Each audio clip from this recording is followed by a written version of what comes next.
దీన్ని ఒప్పుకో, మీరు ఇమీడియట్ తీసేయాలి. ఇమీడియట్ గా తీసేయాల్సింది దీన్ని. ఈ తెల్లబట్టలు ఎవరు ధరిస్తారు? తెల్లబట్టలు ఎవరు ధరిస్తారు? ఎవరు ధరిస్తారు? పోలీ ఇంక మొహాన్ని బొట్టన పెట్టినారు. మన దాదీలు కొంతమంది అది కూడా పెట్టుకోవట్లేదు. అదే స్టిక్కర్ పెట్టుకున్నారు. అదన్నా అందుకని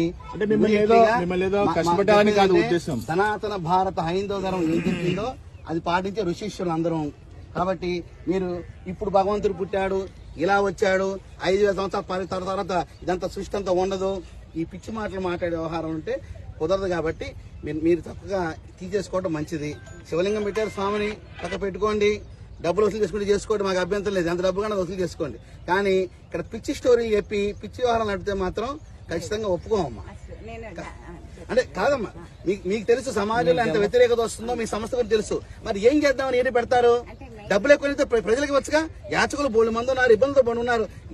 మేమే చేయలేంత ఆర్పాటు, ఇంతమంది స్వాములు వచ్చి ఈ ఆర్పాటాలు ఏంటి, ఇవన్నీ ఏంటి, ఎంత ఖర్చు దీనికి? ఎక్కడి నుంచి వస్తాయి డబ్బులు మీకు? ప్రజల నుంచి ఇస్తారు. దేనికి ఇస్తారు? ఈ ఆర్పాటాల కోసం, సమాజం కోసం పనిచేయమని చెప్పారా? చెప్పండి అమ్మా. ఇప్పుడు మెయిన్ నేను డాక్టర్ నండి. ఓకే, చేశానంటే positive health exhibition, drug addiction, Nashamukt Abhiyan. అంటే అందరూ కూడా శివుని ముందు ప్రతిజ్ఞ చేయడం ఇప్పటి నుంచి మేము అంటే దుర్వ్యసనాల నుండి, దుష్ప్రభావాల నుండి దూరంగా ఉంటాం. పుష్కర స్నానం చేశారమ్మా? చేశాను. మీరు మాత్రం దయచేసి మేము వాళ్ళు ఇక్కడ ఉంటారు, ఏ మాత్రం గనక దేవుడి గురించి చెప్పుకోండి, శివుడి గురించి చెప్పుకోండి, నారాయణ గురించి చెప్పుకోండి, ఋషి సాంప్రదాయం చెప్పుకోండి. కానీ మీ యొక్క దాడ్యం తీసుకొచ్చి ప్రజల మీద రుద్దితే మాత్రం ఇది కొత్త క్రిస్టియన్ మతంలో కొత్త మతంలో తయారైంది. మీది ఇది క్రిస్టియన్ మతంలో కొత్త మతంలో తయారైంది. ఇది కరెక్ట్ కాదు కదా. మీరు ఇది చేస్తారు, కన్ఫ్యూజ్ చేస్తున్నారు వ్యవస్థని.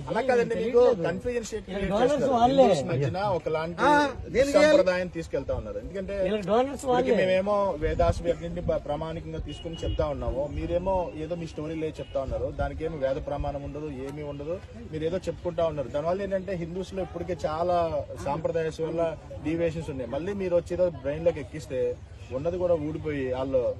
మేము గ్రామాల్లోకి వెళ్తున్నాం, పట్టణాలకు వెళ్తున్నాం, ప్రజల్లోకి వెళ్తున్నాం, లక్షల మంది కలుస్తున్నాం.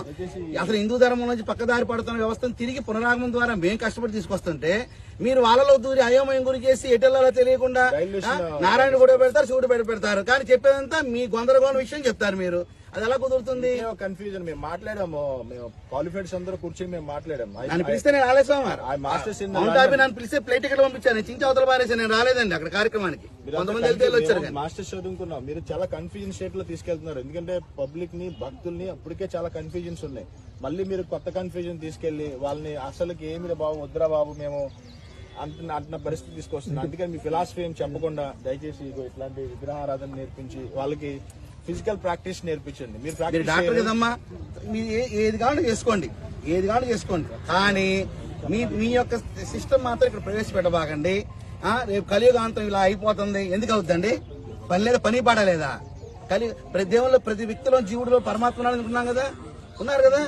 కలియుగాంతం ఎందుకు అవుతుంది? మీరు ఎలా నిర్ణయిస్తారు? మీకు హక్కు ఉంది నిర్ణయించడానికి. అంటే మనకన్నా ముందు పుట్టిన వాళ్ళని రద్దుపరచాలి, మీ మాట వినాలా? మీ మాట ఎందుకు వినాలమ్మా? చెప్పండి. మీ పిల్లకి మీ ఇష్టం పెంచుకుంటారు.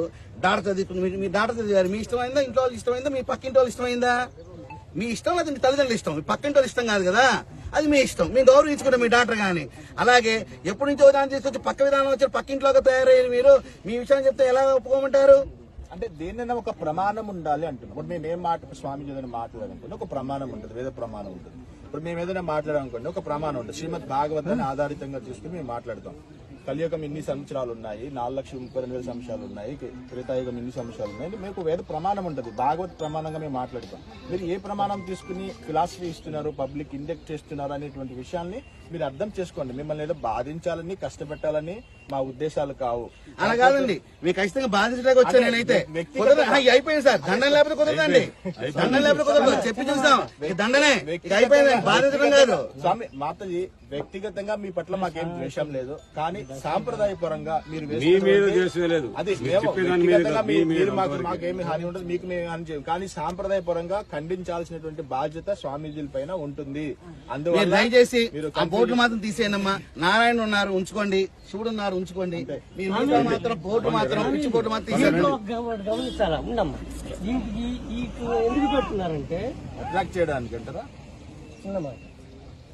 హైందవ సంప్రదాయం దేవతలను ఎందుకు పెడుతున్నారంటే క్రైస్తవులు పెడితే క్రైస్తవులే వస్తారు, వాళ్ళని మోటివేట్ చేసి మార్చేది ఏం లేదు, ఆల్రెడీ మారి ఉన్నారు వాళ్ళు. ఈ పెడితే మనలాంటి వాళ్ళు వస్తారు. మన వాళ్ళని మార్చడానికి ఇది ఒక తంతు వీళ్ళు వేసిన మా దేవుళ్ళ నుంచి మిగతా తీసేయండి. వీళ్ళు వేసినటువంటి మళ్ళీ ఉంచితే మొత్తం బాగుపడదాం మొత్తం తీసేస్తాం. నిమిషాలు మొత్తం బాగుంటారు.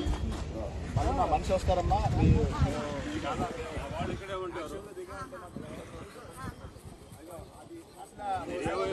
ఎక్స్ప్లెయిన్ చేయండి నాకు. మీరు రండి, అగో ఆ సిస్టమ్ ఎక్స్ప్లెయిన్ చేయండి నాకు.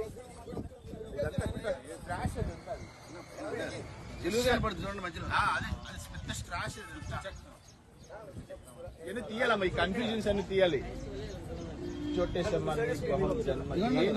నారాయణ కింద ఉన్నారు, ఆయన పైన ఉన్నారు. తీసేసి ఇది ఎందుకమ్మా?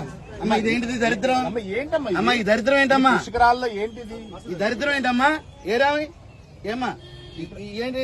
సరమ సమానం అయితే మీ ఆస్తులు ఉంటే నాకు ఇచ్చేయండి, కొంచెం అంతా ఒకటే కదా. మీ ఆస్తులు ఉంటే మాకు ఇచ్చేయండి, మేము పంచుకుంటాం అందరూ కూడా. ఈ దరిద్రం ఏంటి? ఇక్కడ ఏంటి అసలు ఇక్కడ జరుగుతుంది ఏంటి? లేదమ్మా ఇది ఉండకూడదు. తీసేయడగా చించేయడే చించేసామారు చించేయ్. చించేసామారు చించేయడమే చించేయి. దరిద్రం ఉండకూడదు. మొహోడే యేసు ప్రభు బొమ్మలు ఏంటమ్మా ఇప్పుడు ఈ ప్లేస్ లో? సాంప్రదాయం ఏంది, వ్యవస్థ ఏంది, యేసు ప్రభు బొమ్మలు ఏంది? దేవుని వరకు వీళ్ళు పెట్టుకోండి అమ్మా. క్రైస్తవులు. మీకు దయచేసి నమస్కారం చెప్తున్నాం. ఈ బోట్లు మొత్తం ఆలు పెట్టండి. 2 రోజులు మా వాళ్ళు ఉంటారు రండి, మా వాళ్ళు ఉంటారు, వచ్చి అబ్జర్వేషన్ చేస్తారు. ఈసారి మాత్రం తేడా వస్తే మాత్రం కేసు నమోదు చేస్తాం, చట్ట ప్రకారం చర్య యేసు తీసుకుంటాం. ప్రభు బొమ్మలు పెట్టారేంటి? ఏ దరిద్రం ఇది ఎందుకమ్మా? అట్లా ఎందుకని ఆ? మీరు ఎట్లా పెట్టారు? ఇచ్చేదానికి. జీసస్ నుంచి డొనేషన్లు జీసస్ క్రైస్ట్ ఫోటో ఎందుకు పెట్టారు మీరు? మీరు దాంట్లో